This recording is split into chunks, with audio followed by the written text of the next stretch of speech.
Entonces, habíamos comenzado a ver lo que son los máximos y mínimos de funciones multivariable y la sesión anterior comenzamos a ver que el gradiente de la función que estemos trabajando está relacionado con los máximos y mínimos, porque cuando el gradiente es igual al vector nulo, eso quiere decir que no hay cambio en la función y llegamos a conocer lo que son los puntos estables. Bueno, con base en esto, describimos tres tipos de puntos estables: los máximos, que pues son como los máximos que ustedes conocen usualmente, que en una región determinada existirá un punto en particular dentro de esa región que se encuentre por encima de todos los demás. Y entonces aquí lo que vamos a tener es precisamente el punto estable, que sería nuestro máximo.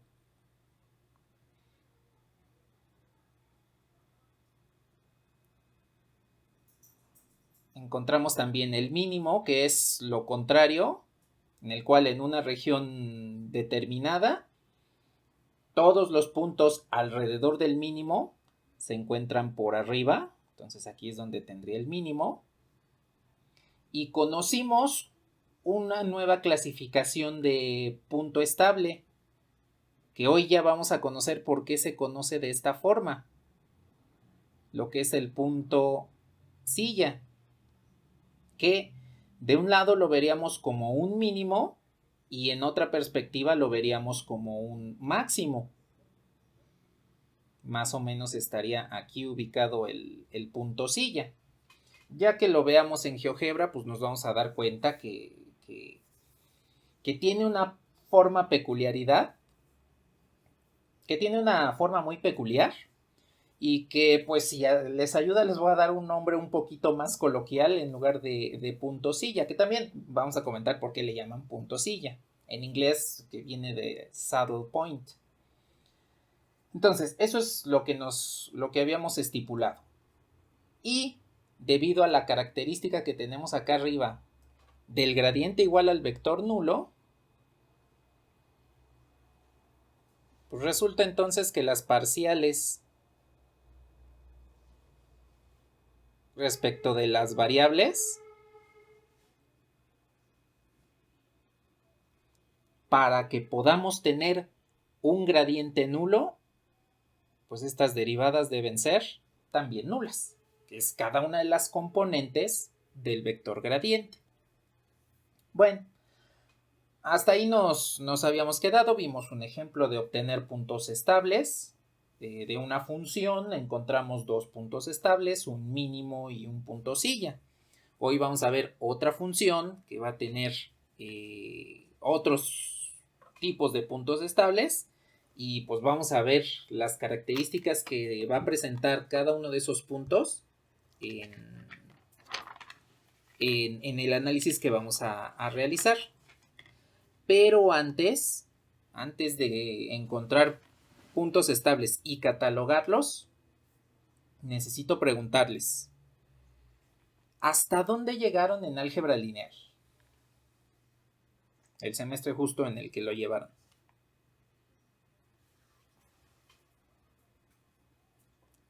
El último tema. No.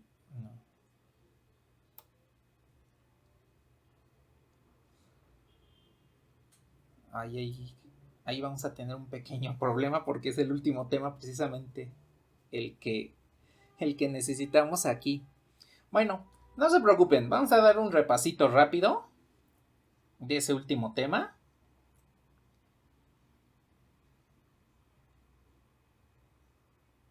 Y ya cuando tengan un tiempo libre, pueden acudir al canal de YouTube a ver las clases precisamente de lo que es formas cuadráticas y teorema espectral. Y también pueden acceder a la lectura para que vean más a fondo de lo que se trata. Aquí nada más vamos a dar un esbozo rápido para poder contemplar lo que vendría siendo la caracterización de máximos y de mínimos. Entonces, a ver, primero, sabemos que tenemos matrices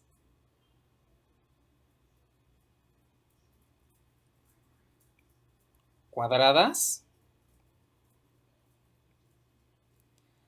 las cuales tienen la peculiaridad de presentar unos escalares y unos vectores especiales.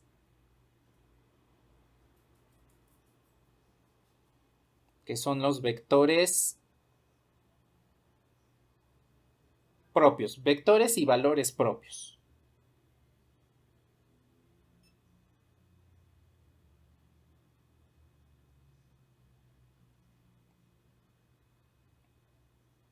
Bueno, con base en esto, nada más recordando rápidamente, un valor y un vector propio lo definimos así. Si yo tengo una matriz A, la puedo multiplicar por un vector V y lo que me devuelve es lambda veces V.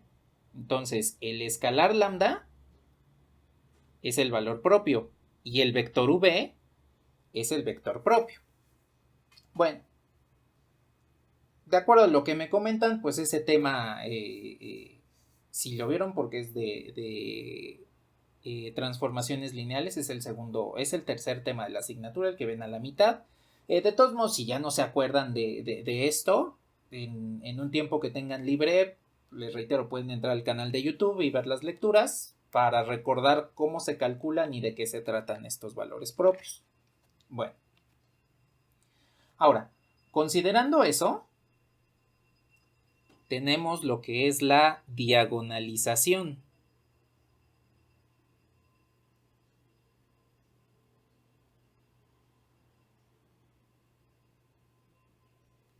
En la diagonalización, nosotros lo que debemos encontrar es una matriz D que es igual al producto de una matriz C inversa por la matriz A por C. Y en esta matriz diagonal D, esta es una matriz diagonal,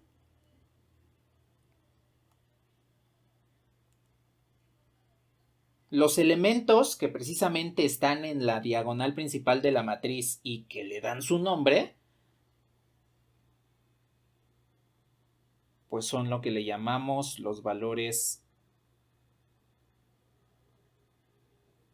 propios. Entonces, cuando diagonalizamos una matriz, lo que hacemos es tomar esa matriz y formar los valores propios en la diagonal. Con esta característica es más que suficiente para lo que vamos a tomar a continuación.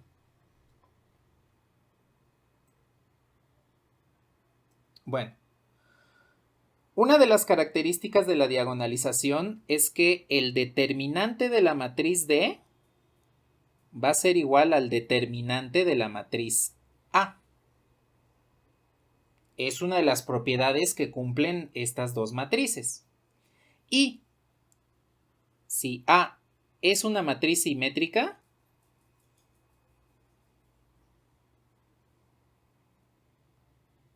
entonces siempre se puede diagonalizar.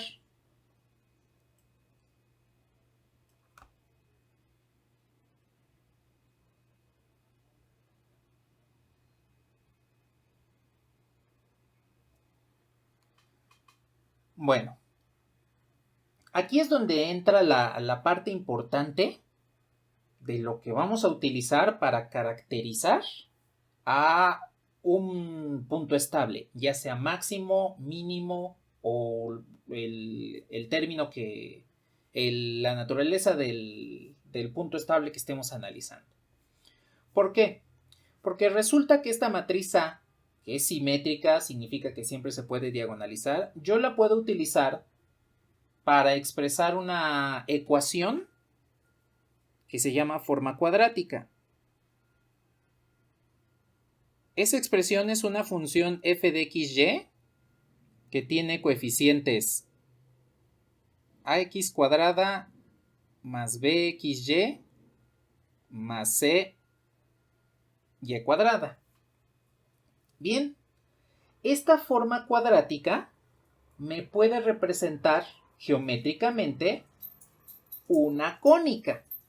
Si yo lo veo desde el punto de vista del plano, me puede representar una cónica, una elipse, una hipérbola o una parábola si tuviese los términos x lineal, y lineal. En este caso nada más vamos a tomar las elipses y las hipérbolas, ¿sí? Geométricamente. Bien.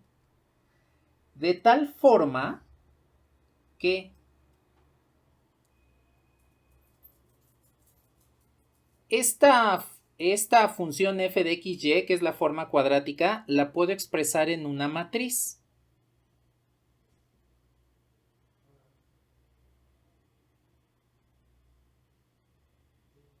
La forma de expresar la matriz pues vendría siendo esta. Es una matriz simétrica. A, B medios en el primer renglón, B medios C en el segundo renglón. Bueno, considerando esto, dense cuenta que como es una matriz simétrica, pues resulta que puedo aplicarle lo de aquí arriba. Siempre se puede diagonalizar. Esta matriz simétrica que me representa una forma cuadrática, siempre la puedo diagonalizar. Y entonces puedo caracterizar esta matriz a partir de sus valores propios. Como la puedo diagonalizar, eso quiere decir que voy a tener aquí valores propios. Voy a tener dos valores propios, los cuales deben cumplir las propiedades que comenté aquí arriba. Déjenme le subo rápidamente y ahora abajo. La primera pues es esta, que la matriz D la puedo obtener a partir de C inversa por A por C. Y la segunda es que el determinante que aparece aquí, pues tienen que ser el mismo.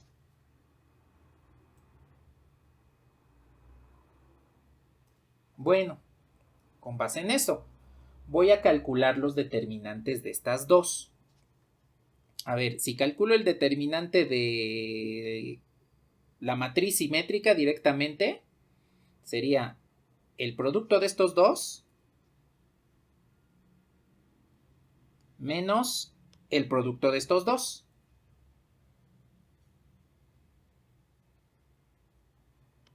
Y entonces este tendría que ser igual al determinante de la matriz diagonal, que en este caso sería lambda 1 por lambda 2. Bien. A ver, aquí ¿qué es lo que tiene que ver con lo de máximos y mínimos? A ver, primero, ¿no les resulta familiar esta expresión AC menos B cuadrada sobre 4?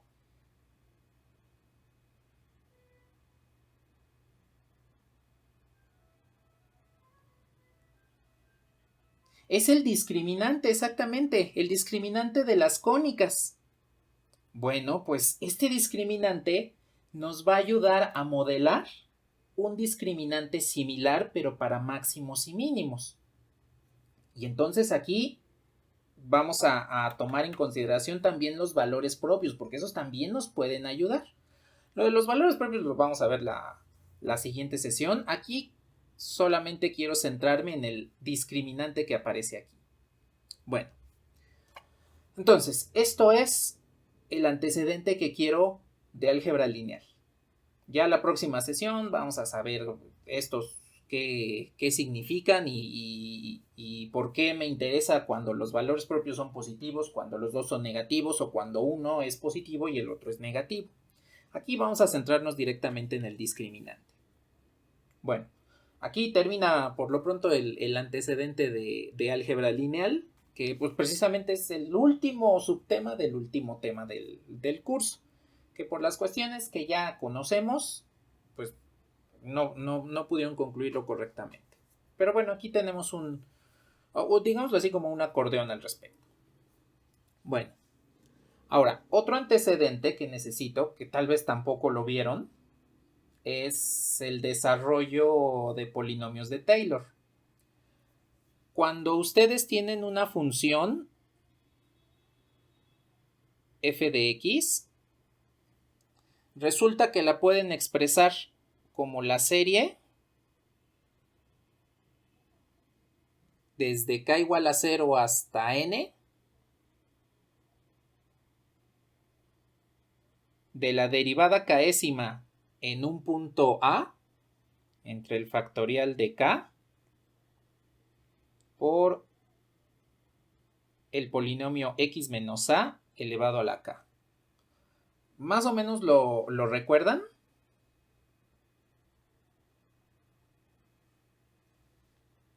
Bueno, lo que voy a hacer con este rápidamente es considerar qué tiene que ver esto con los máximos y mínimos, tanto los que vamos a ver como los que pueden ustedes calcular directamente en cálculo diferencial, los que ustedes conocen. Voy a suponer lo siguiente. Vamos a decir que en x igual a hay un punto estable.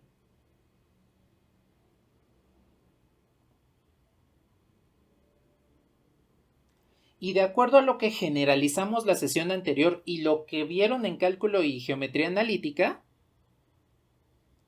la primera derivada evaluada en el punto A, pues les tiene que devolver 0. Porque si yo tengo entonces un punto estable, por ejemplo aquí tengo un máximo, este vendría siendo el punto estable y la recta tangente que tocaría ese punto de la función sería una recta paralela al eje X, es decir, la recta y igual a 0, o bueno, el y igual a una constante en particular. La voy a poner así, y igual a 0x más b, es decir, la pendiente sería 0, porque la derivada evaluada en ese punto es 0. Bueno, pues entonces, ¿qué es lo que va a suceder? Voy a tomar esta expresión y la voy a desarrollar hasta la segunda derivada. Nada más la voy a desarrollar hasta la segunda derivada porque es precisamente para máximos y mínimos la derivada de orden superior que se utiliza para catalogar si tengo un máximo o tengo un mínimo. Y lo que voy a desarrollar aquí en una variable, entonces lo vamos a trasladar a dos variables.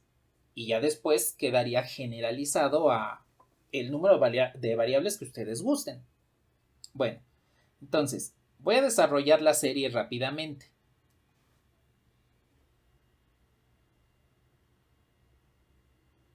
A ver, aquí le voy a poner que es aproximado porque nada más voy a usar 3 términos. Bien, inicio con k igual a 0. Es más, lo voy a poner aquí con colores. Por aquí arriba.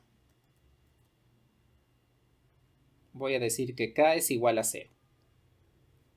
Es más, para que tenga buen espacio, voy a quitar aquí nada más la figura del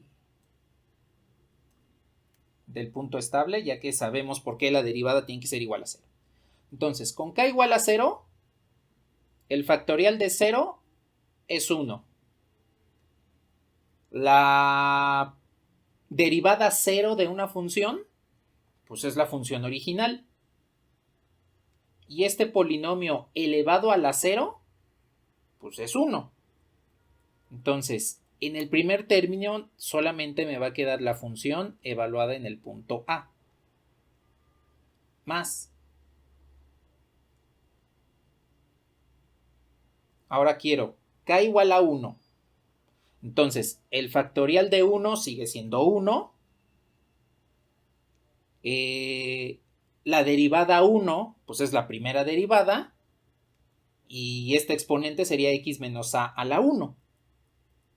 Bueno, entonces el término que voy a tener aquí sería la primera derivada evaluada en a por x menos a. Y último término, más con k igual a 2. Bueno, en este caso tendría el factorial de 2, que es 2. Tendría la segunda derivada y tendría x menos a elevada al cuadrado. Entonces, voy a escribir aquí abajito el término con k igual a 2. Factorial de 2, pues es 2. Como es el denominador, por eso queda ese medio. La segunda derivada evaluada en el punto por x menos a elevado al cuadrado. Bien. Entonces, aquí, ¿qué es lo que voy a tener? ¿Qué puedo simplificar aquí? De acuerdo a los datos que tengo aquí arriba en blanco, dense cuenta que lo único que puedo simplificar es este término, porque es la primera derivada evaluada en el punto estable. Y por lo tanto, pues debe ser 0. De tal forma que solo me voy a quedar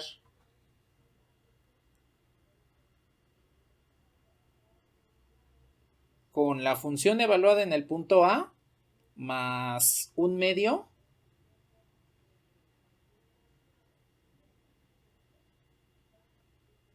de la segunda derivada evaluada en el punto A por x menos a elevado al cuadrado. Bien, ese es el polinomio de Taylor que se va a ajustar de la mejor forma a la función en el punto estable x igual a, en el lugar donde existe el punto estable x igual a, bueno, en el lugar de x igual a, directamente, ¿sí? A ver, hasta aquí, ¿tienen algún comentario o alguna duda de esto? Se canceló porque la derivada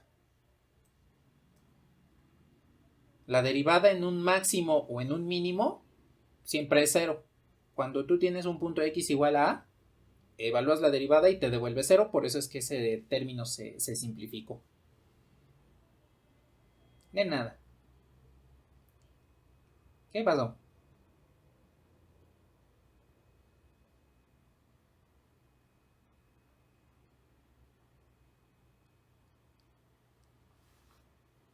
La razón es por lo que vamos a hacer a continuación. Vean que, como este es un desarrollo de polinomios, ustedes están de acuerdo que si yo tengo un polinomio de grado 1, pues sería una recta. Un polinomio de grado 2 vendría siendo una parábola. Y entonces, las parábolas, pues son los ejemplos perfectos cuando tenemos máximos y mínimos. Si yo tengo una parábola que abre hacia arriba, pues eso quiere decir que aquí tengo un mínimo. Y si tengo una parábola que abre hacia abajo, pues quiere decir que aquí en el vértice de la parábola tendría un máximo, ¿sí? Bueno, llegamos a grado 2 o al término 2, ya no continuamos con la tercera derivada, porque con la segunda derivada, en el desarrollo de la serie de Taylor, pues ya tenemos un polinomio de grado 2. Entonces, esa es la razón por la cual solo nos detenemos en la segunda derivada. Y la tercera, pues ya no la tomamos en cuenta. Bueno, ¿hasta ahí claro? ¿Sí? ¿Por qué? ¿Sí quedó claro por qué quedó esto así?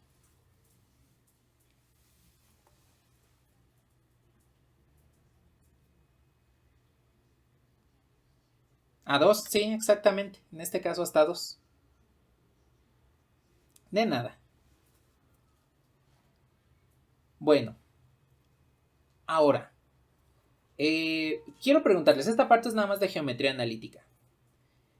Si yo quiero que la parábola abra hacia arriba, El término cuadrático lo voy a poner como el término mx cuadrada, nada más para ya no usar a, porque a ya la tengo en el punto estable. El término mx cuadrada es la que me va a indicar cuando la parábola abre hacia arriba o cuando abre hacia abajo. Entonces, si yo quiero que la parábola abra hacia arriba, este coeficiente m, ¿qué característica debe tener? Exacto. M tiene que ser positivo. Si yo quiero que la parábola abra entonces hacia abajo, el término mx cuadrada debe tener un coeficiente m negativo y con eso pues hago que la parábola abra hacia abajo. Dense cuenta que aquí ya más o menos nos estamos acercando al criterio de la segunda derivada, porque en cálculo y geometría analítica les dijeron, si evalúan la segunda derivada en el punto crítico y les da positivo, tienen un mínimo. Si evalúan la segunda derivada en el punto crítico y les da negativo, tienen un máximo. Ahora, ¿por qué hice el desarrollo acá arriba? Bueno, me voy a centrar en estos términos. Acá no, porque este es un término independiente de x. El que sí depende de x es el de la segunda derivada. Y entonces, aquí ustedes pueden observar que si desarrollo este binomio, me quedaría un medio de la segunda derivada por x cuadrada menos 2ax más a cuadrada. Dense cuenta que el ajuste de la función a este polinomio de segundo grado lo puedo utilizar para denotar si existe un mínimo o existe un máximo. Porque si yo multiplico un medio de la segunda derivada por el término x cuadrada, pues quedaría precisamente en este caso, donde m sería el coeficiente un medio de la segunda derivada de a. ¿Sí me explico con esta situación?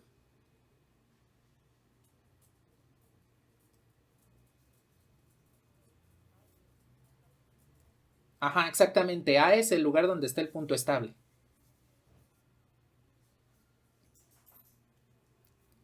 Entonces, puedo hacer esto. Si multiplico un medio de f' de a evaluada en a por x cuadrada, pues esto lo puedo igualar a nuestro término mx cuadrada que establecimos acá para saber cuándo la parábola abre hacia arriba y cuándo hacia abajo. Aquí me faltó el cuadrado. Eso quiere decir que m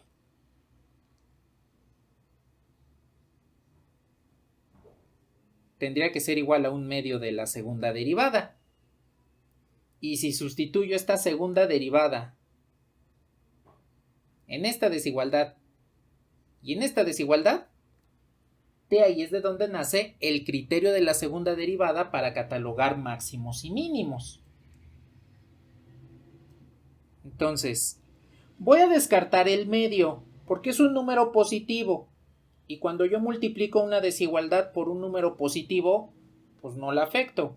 Es decir, sustituyo m con un medio de la segunda derivada evaluada en a mayor a 0 y pues si multiplico por 2 de este lado, me queda 1.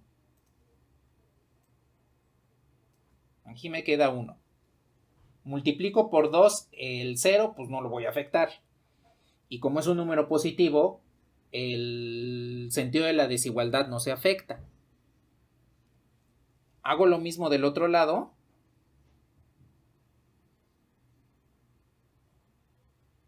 Y entonces, aquí observen que tengo la segunda derivada evaluada en el punto A, donde hay un punto estable es mayor a 0 y entonces eso me cataloga un mínimo, que es precisamente lo que conocen de cálculo y geometría analítica. Si la segunda derivada la evalúan en el punto A y les devuelve negativo, pues tienen un máximo. Y eso es porque estamos ajustando el punto estable de la función f al vértice de una parábola, ya sea que abra hacia arriba o abra hacia abajo. De aquí viene este criterio de la segunda derivada que ustedes conocen de cálculo diferencial. Ahora, ¿por qué recordé todo esto? Pues porque como vimos la sesión anterior, que el gradiente nos generaliza la forma de encontrar los puntos estables, pues entonces debe haber una forma general para que el polinomio de Taylor de segundo grado, es decir, única y exclusivamente la parte que tenemos aquí del desarrollo de la serie de la segunda derivada y la forma cuadrática, bueno, el polinomio de segundo grado, debe haber alguna forma para que de manera multivariable pues podamos establecer lo mismo. Bueno, hasta aquí algún comentario o algo más que les cause alguna duda.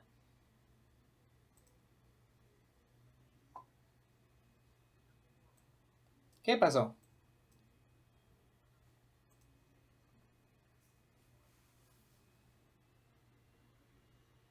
Uh-huh.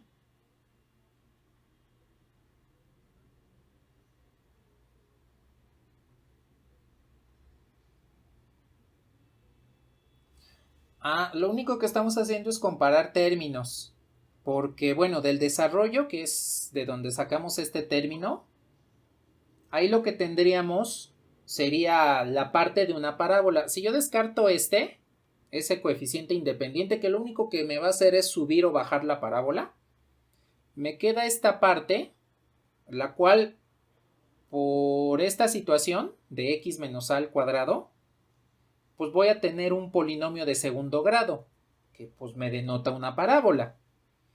Y como el término mx cuadrada, es decir, el término de segundo grado, es el que me indica hacia dónde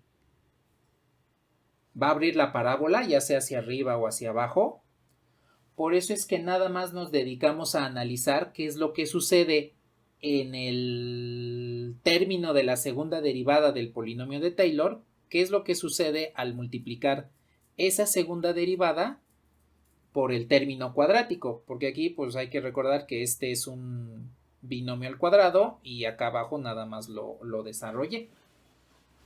Por eso es que nada más nos quedamos con la parte cuadrática, porque es la que me dice cuando una parábola abre hacia arriba y cuando abre hacia abajo.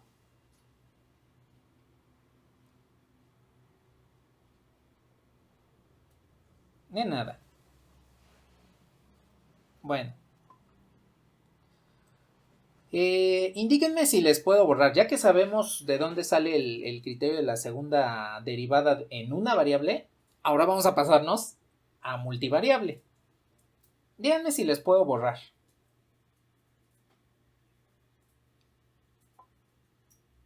Bueno.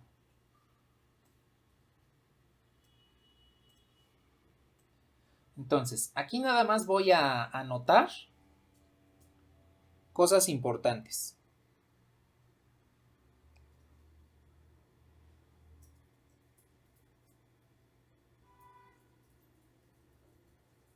Este pues era nuestro discriminante.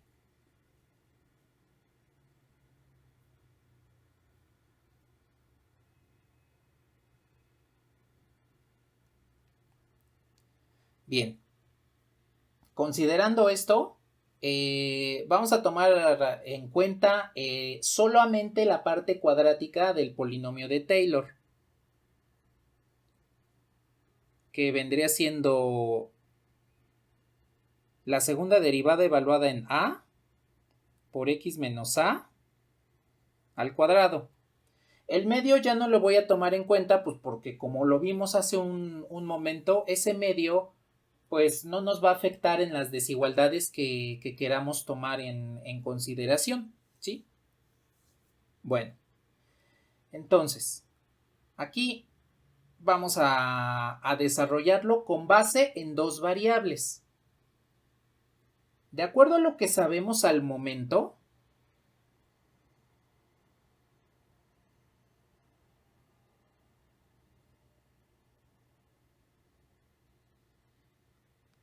en dos variables, ¿cuántas segundas derivadas tenemos?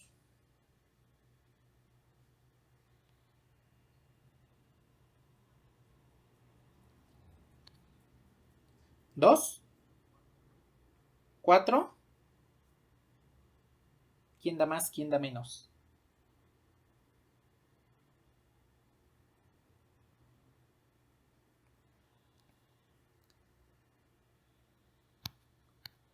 Bueno, a ver, vamos a analizarlo. Como tengo dos variables, pues puedo calcular dos derivadas, la parcial de f en x y la parcial de f en y. ¿Sí están de acuerdo? Bueno. Entonces, si yo quiero calcular la segunda derivada, pues puedo calcular la segunda derivada respecto a x dos veces, es decir, la derivada respecto a f la vuelvo a derivar respecto de x, o en esta ocasión la segunda derivada primero lo obtengo respecto de x y después lo obtengo respecto de y. Con las derivadas parciales de y sucede exactamente lo mismo. La segunda derivada la puedo obtener primero respecto de y después respecto de y, o bien la puedo obtener primero respecto de y y después respecto de x. Pero de acuerdo al teorema de Schwarz, que probablemente vieron en cálculo integral, resulta que estas dos son iguales. Y es entonces que tenemos tres derivadas. Una en x dos veces, una en y dos veces y una mixta en x y y. Bueno, esto lo podemos utilizar para desarrollar única y exclusivamente este término de polinomio de Taylor en dos variables. Ahora, existen los desarrollos en series que ustedes conocieron en cálculo integral en 2, 3, n variables, las variables que ustedes quieran, que pues en las asignaturas de matemáticas que tenemos no hay no hay alguna asignatura en la cual se fundamenten este tipo de series, pero sí existen y pues se pueden desarrollar de manera similar a las de una variable. Aquí la diferencia pues es que tengo dos variables sobre las cuales desarrollar. Entonces, dense cuenta de esto. El polinomio está en términos de la segunda derivada. Es decir, multiplico la segunda derivada por el polinomio de segundo grado. Entonces, fíjense que yo puedo esa forma cuadrática en dos variables poner, por ejemplo, la segunda derivada, pero utilizo la parcial, va a estar evaluada en el punto estable. Aquí nada más voy a utilizar la segunda derivada sin hacer anotación de que se está evaluando. Lo quiero hacer de manera general. Por la coordenada en x del punto estable elevada al cuadrado. Más. Aquí necesito lo que vendría siendo utilizar las siguientes segundas derivadas. Tomen en cuenta que como estas dos son iguales, pues debo tomarlas, las puedo tomar en una sola vez, pero como en realidad el proceso lo estoy haciendo por dos caminos diferentes, primero derivo x y después, primero derivo respecto de x y después respecto de y para encontrar esta, y puedo intercambiar el orden y sería un camino diferente para encontrar esta. Entonces, en esencia, lo que tendría que hacer lo siguiente para incluir esa derivada mixta viene siendo esto.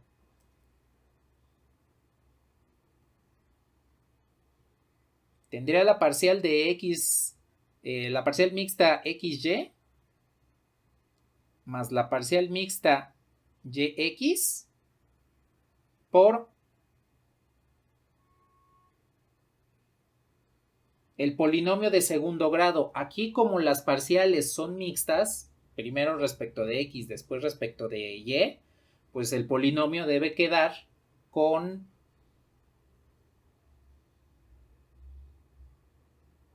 el producto de x menos x0 por y menos y0. Precisamente pues, porque estoy utilizando la segunda derivada con un polinomio en x y con un polinomio en y, debido a que la segunda derivada es mixta. Les reitero, un desarrollo más a fondo y de por qué formalmente pasa esto se vería en series y sucesiones multivariable. Aquí pues no tenemos ese conocimiento, entonces lo más simplificado que lo tenemos es de esta manera. Bueno. Y entonces también tengo que incluir la última derivada, que sería la segunda parcial respecto de y. Esta sería respecto de y. Por y menos y0 elevado al cuadrado.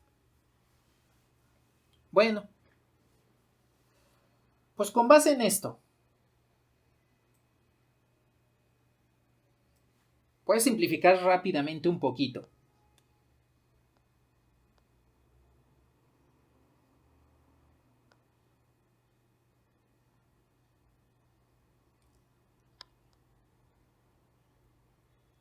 Ajá, exactamente, eso es lo que viene en la lectura 2.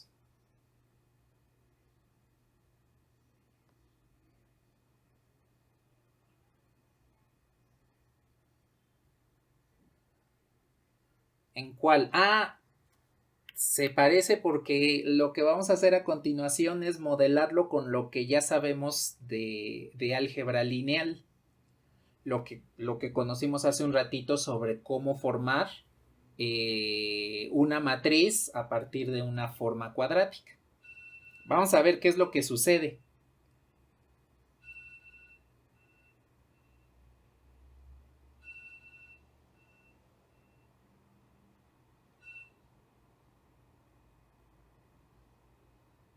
Bien, recuerden que como estas parciales son la misma, pues las puedo sumar directamente, es decir, esta derivada parcial la puedo sustituir por la parcial de f respecto de x y después respecto de y al sumarse con esta otra, de ahí es que me sale dos veces la parcial de f mixta respecto de x y respecto de y.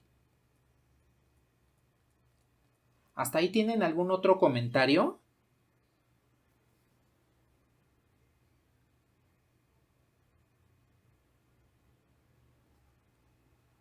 Bueno. Por último,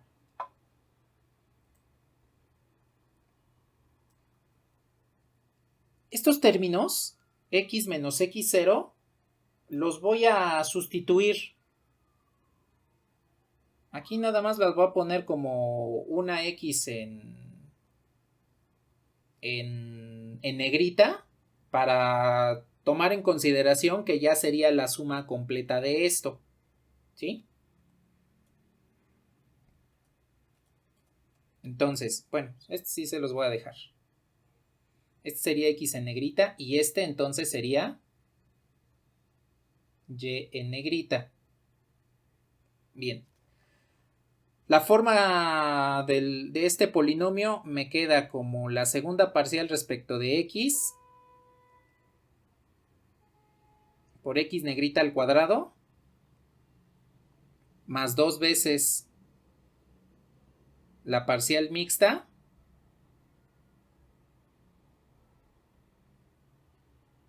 de xy más la segunda parcial respecto de x por y negrita al cuadrado. Y entonces aquí ustedes pueden observar que esto se parece a la forma cuadrática que les comenté hace un momento. A x cuadrada más b xy más c y cuadrada. ¿Sí se acuerdan? Justamente lo último que vimos. Bueno, pues entonces me voy a regresar al acordeón que escribí acá arriba.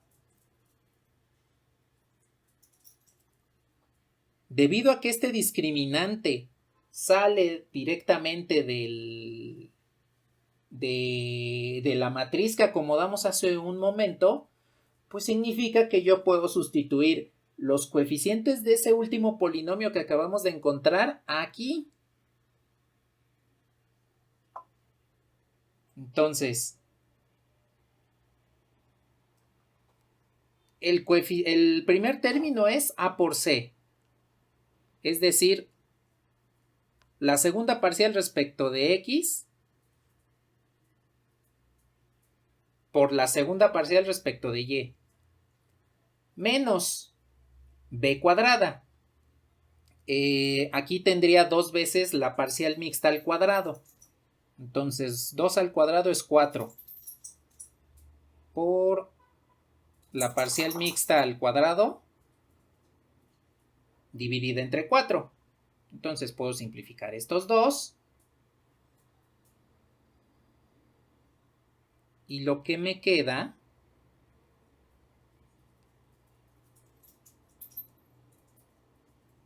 es esta expresión. Este es el discriminante para saber si tenemos un máximo, un mínimo y un punto silla. ¿Cuál es el criterio que vamos a seguir? Bueno, todo yace en el valor, en la naturaleza de los valores propios de la matriz, que por el tiempo lo vamos a ver la próxima sesión. Entonces, aquí vamos a tener dos posibles situaciones. Bueno, de hecho son tres. Cuando este discriminante es mayor a 0, lo que vamos a tener es un máximo o un mínimo. Cuando este discriminante es menor a 0, lo que vamos a tener es un punto silla. Y cuando el discriminante, aquí me faltó ponerle 0, si no, pues no tiene sentido. Y cuando el discriminante es igual a 0, pues aquí les voy a poner una carita triste de que no sabemos qué sea. No, este criterio no puede decidir al momento. Cuando el discriminante es 0, aquí les puedo adelantar que significa que uno de los valores propios de la matriz, de donde viene esta expresión, pues es 0. Y entonces no tenemos la suficiente información para determinar si se trata de un máximo, un mínimo o un punto silla. Bien. Por último, cuando tenemos un máximo, tanto la segunda derivada en x como la segunda derivada en y, al evaluarlas en el punto estable, tendrían que ser menores a 0. Aquí pues estamos siguiendo el mismo criterio de la segunda derivada que ustedes conocen. Y cuando tenemos un mínimo,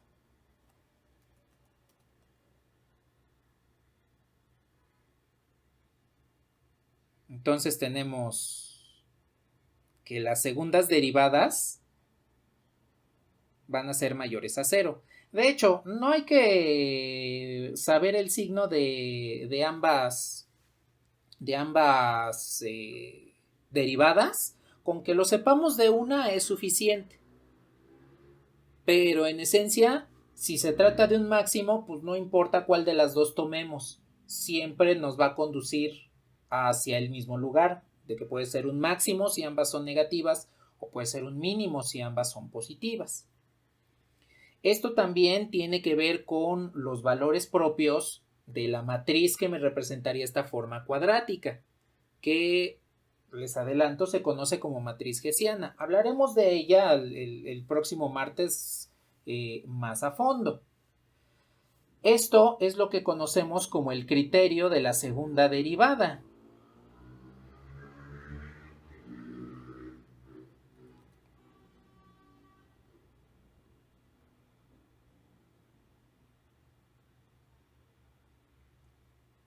Es multivariable.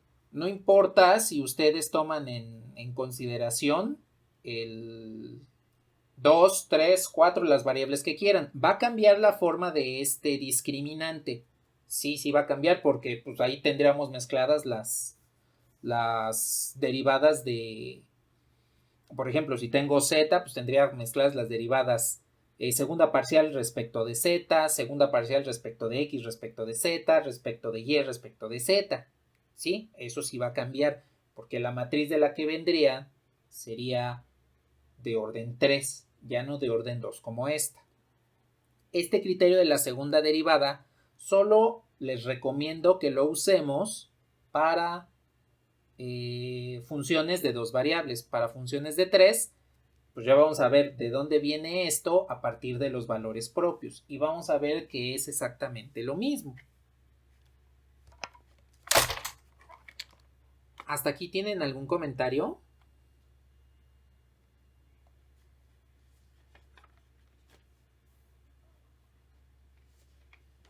Bueno.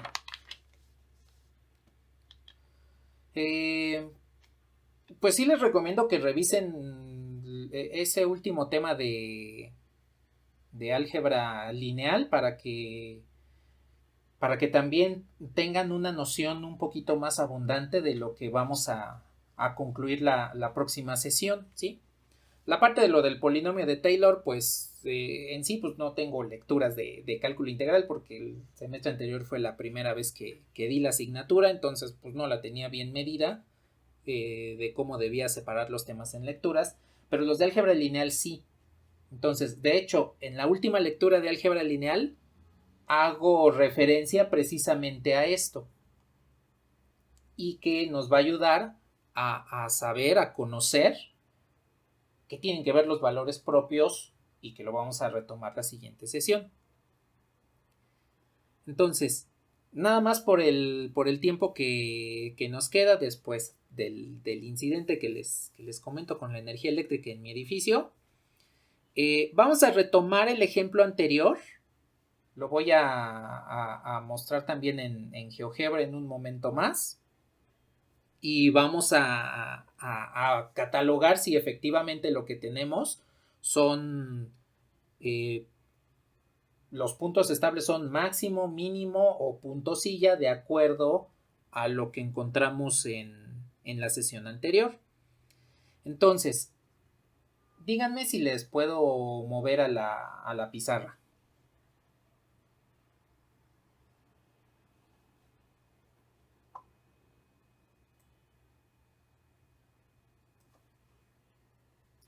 A ver, rápidamente, la función que estábamos trabajando era esta.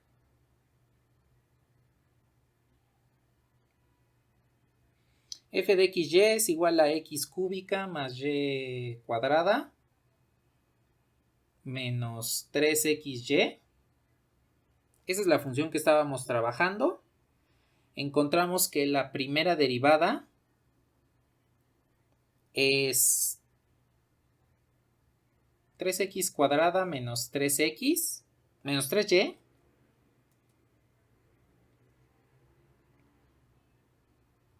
y la segunda derivada, la primera derivada respecto de y nos quedó como 2y menos 3x. Esto nos arrojó dos posibles puntos estables. Aquí pues voy a decir el punto P1, donde X era igual a 0 y Y era igual a 0. Y un punto P2, donde X nos dio como 3 medios y Y nos dio como 9 cuartos. ¿Sí están bien los datos que encontramos en el ejemplo de la sesión anterior?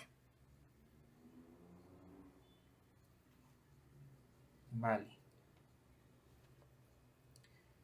Pues a ver, voy a calcular las segundas derivadas parciales y con ellas vamos a armar nuestro discriminante, nuestro criterio de la segunda derivada, y vamos a evaluar cada una de ellas con los valores de X y Y que tenemos aquí.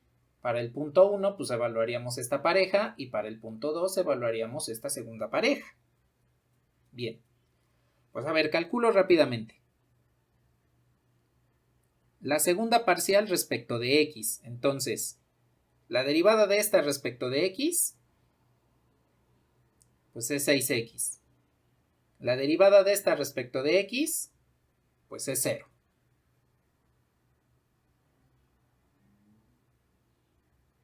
Segunda parcial respecto de Y. La parcial de esta respecto de Y, de esta pues es 2 y de esta pues es 0. Y por último,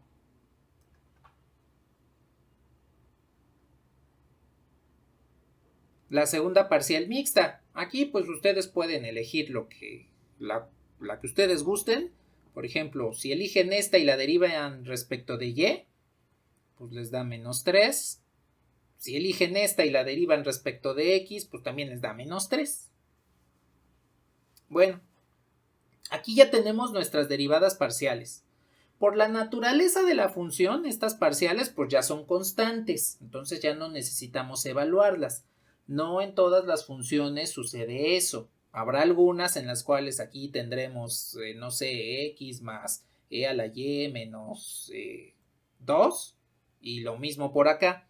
Entonces, aquí tomen en consideración que las segundas parciales pues también son funciones y que no necesariamente les tienen que dar constantes. Bueno, el criterio de la segunda derivada nos dice la segunda parcial en X por la segunda parcial en Y menos el cuadrado de la segunda parcial mixta debe tener un valor mayor o menor que 0 para dictaminar si hay un punto estable o no. Bueno, pues a ver, voy a evaluar el punto P1, donde X es igual a 0, Y es igual a 0.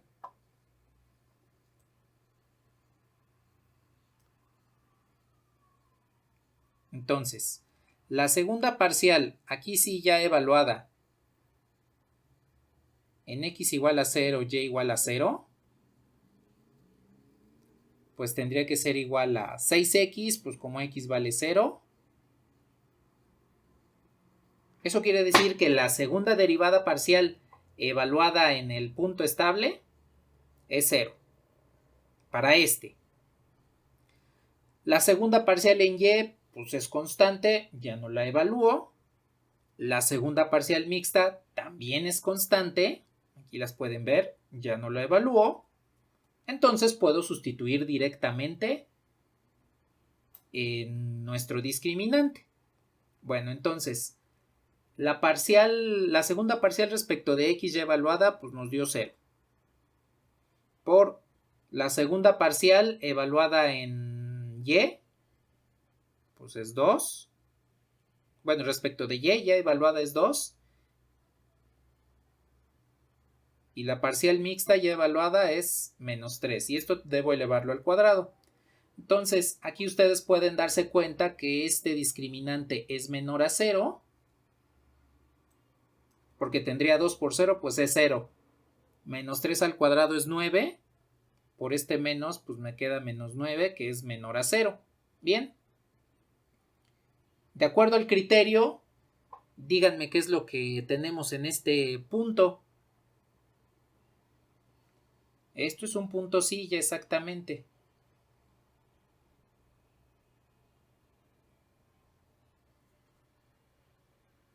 Bueno, pues ya tenemos la naturaleza del primer punto estable. ¿Podemos hacer la del segundo? ¿Qué pasó?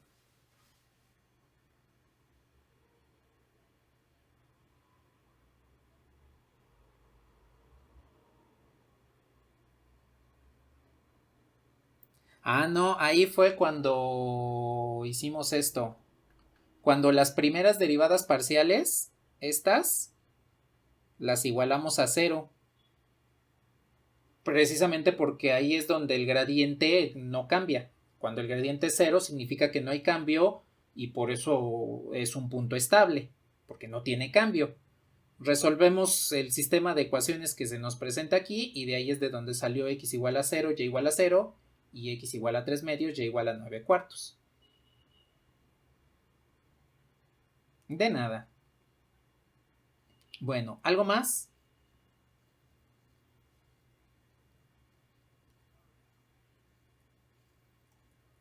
Vale. Pues evaluamos el otro punto, el punto 2, el punto estable 2 y veamos de qué se trata. Entonces, la segunda derivada evaluada en el punto estable, en este caso pues nada más vamos a evaluar la de x, evaluada en x igual a 3 medios,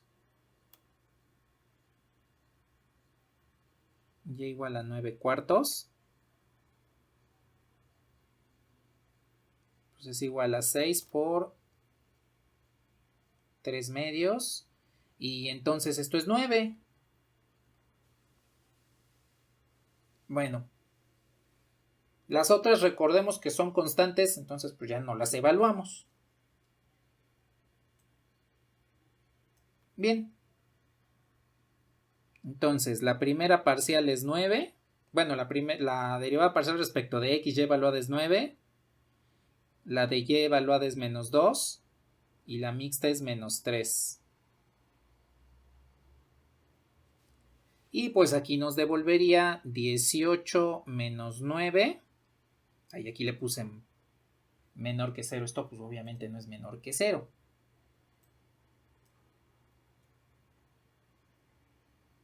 Mayor a 0.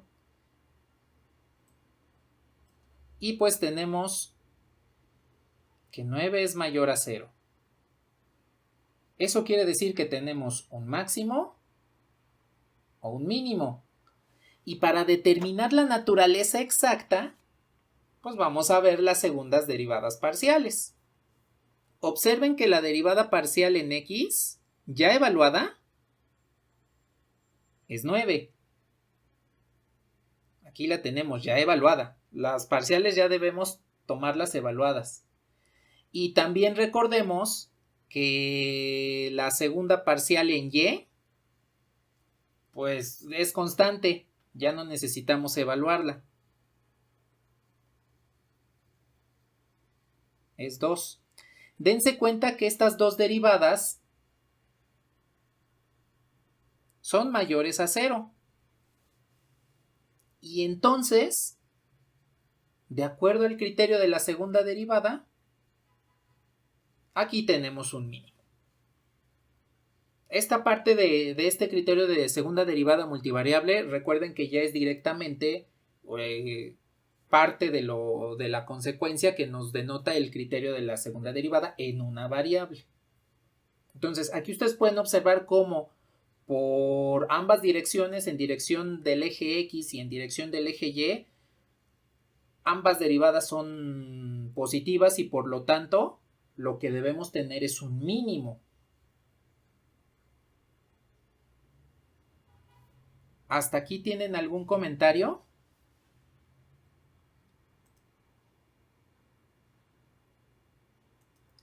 ¿Qué pasa si en una derivada es menor y la otra mayor a cero?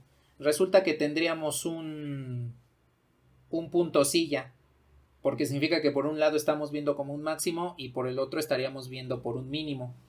Y eso haría que precisamente el criterio de la segunda derivada sea menor a cero. Porque yo tengo este criterio. Entonces, este ya es negativo directamente. Si esta segunda derivada es mayor a cero y esta es menor a cero, pues este producto se va a volver negativo y negativo menos negativo sigue siendo negativo. Por lo tanto, tendríamos un punto silla. Eso es lo que sucedería si tenemos en una derivada un número positivo y en la otra derivada un número negativo. Ahora, con esto sí les comento algo importante. De nada, de nada. El que ustedes calculen las derivadas y que les devuelva un valor en particular ya después de evaluarlas, pues no quiere decir que ya directamente de ahí pueden inducir qué es lo que está sucediendo, porque puede llegar algún momento en el cual al evaluar el discriminante, pues se vuelve a cero y entonces el criterio no decide. Entonces, sí pueden intuir la mayoría de las veces a partir de la evaluación de las derivadas parciales, de la segunda parcial en X y la segunda parcial en Y. Pero les recomiendo que evalúen el criterio de la segunda derivada, el discriminante del producto de parciales menos la parcial mixta al cuadrado, para que corroboren el resultado que ya de inicio les dieron las segundas derivadas evaluadas. Porque puede ser que en algún momento pues les devuelva cero el discriminante y pues ya concluyeron alguna cosa que tal vez no es la correcta. La próxima semana ya nos encargamos de ver en qué momentos el discriminante nos devuelve cero y es cuando el criterio no nos funciona del todo. Bueno,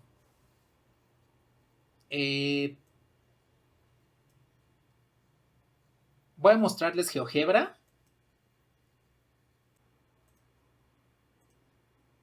Ahí está la función. Bien.